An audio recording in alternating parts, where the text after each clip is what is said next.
сөз Кадырбеков Нуржигит Кадырбековичте. Ассаламу алейкум. Урматтуу бүгүнкү өкмөттүн өкүлдөрү, депутаттар. Урматтуу Уланбек Кытайбекович, мен бир Америкадагы статистиканы айтайын да.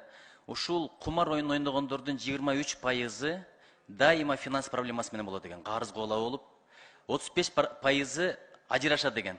80% аялдары менен үй бүлөсү менен мамилеси бузулат деген. 60% адамдар ушул ойногондор, кумар ойногондор башка мыйзам бузууларга барат деген.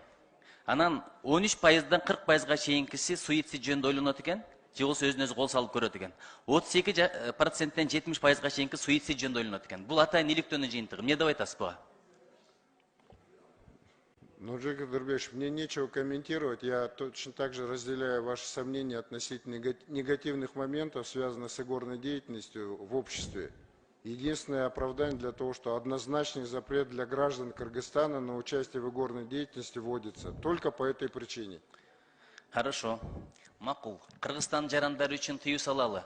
Бирок казактар, өзбектер, америкалыктар, россиялыктар эмне болсо ошо болсун, Аксунун башы жошо болсун, үй бүлөсү бузула берсин, банкрот боло берсин, суицид боло берсин дегенге макулсузбу?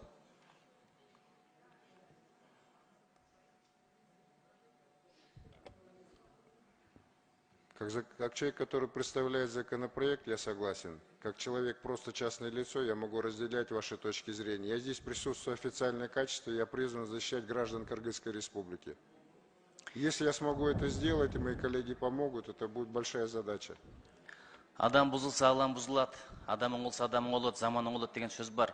Мага орустун дагы, казактын да, өзбектин да, тажиктин дагы, арабтын да тагдыры мен кош көңүл боло албайм. Алар деле адамдар, алардын деле бүлөсү бар. Кудай бирөөгө жамандык кааласаң, өзүңүн башыңа да жамандык келет деген бир мыйзам бар да, зулумдук узап кетпейт. Анан мына араб мамлекеттерин айтып атасыздар, алар бизге өрүнөк эмес. Саудия эмне кылса ошо кылсын, Малайзия эмне кылса ошо кылсын. Мына биз мыйзамга карайлы, эртеңки үй бүлөлөргө карайлы. Биздин конституция боюнча үй бүлө бул коомдун өзөгү, кээ ошо жөнүндө болуп атат. Дагы бир нерсе, адам бир оюнга баргандан кийин токтоп калбайт экен. Утулса деле кайра бара берет экен. Анан акча түгөнгөндө тоной баштайт экен, алдай баштайт экен. Керек болсо аялы менен балдарын коюп ийгендер бар экен.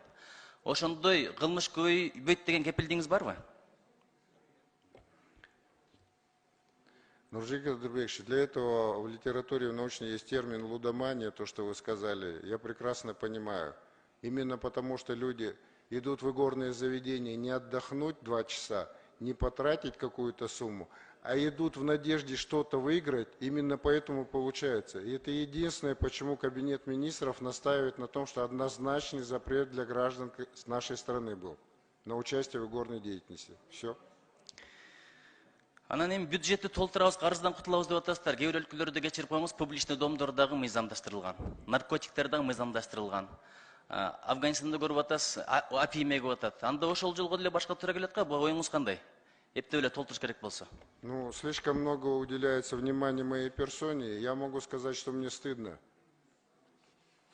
Но я не несу за это ответственность, что продаются на улицах наркотики и водка. Я отвечаю за ту сферу, за которую представляю вашему вниманию, которой руковожу.